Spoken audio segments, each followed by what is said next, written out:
The United States and Ukraine have finalized a significant agreement focusing on the development of Ukraine's natural resources and post-war reconstruction efforts. This accord, expected to be signed during President Volodymyr Zelensky's upcoming visit to D.C., outlines a collaborative framework for harnessing Ukraine's vast mineral wealth.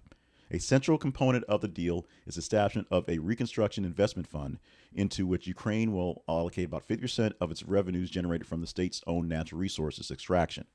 These funds are earmarked for national infrastructure projects aiming to revitalize the country's economy and rebuild critical systems affected by ongoing conflicts.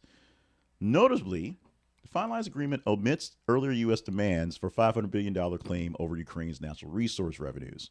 Instead, it emphasizes on more balanced partnership with both nations sharing the proceeds derived from joint developments and through the resources. However, the deal does not encompass specific U.S. security guarantees or commitments to continue military support, aspects that were initially sought by Kyiv. This omission to the commission has raised concerns among Ukrainian officials regarding the long-term security implications of the agreement.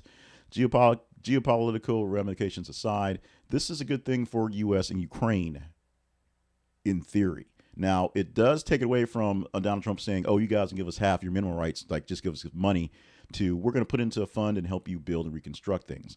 This may be an actual good blueprint for the Gaza Riviera, or whatever they're going to call that thing over there once they get rid of the Palestinians and make that into a golf course. But this is actually not so much a bad plan, with the caveat being there aren't the security agreements to make sure that nothing's going to happen to Ukraine going forward. They could work on the reconstruction and still allow Russia to come in and push forward and do stuff going on to that one. I mean, they won't have any protections from that. They can't join NATO, can't join any coalitions to have allies to join them, but they will put their money into the sale of stuff.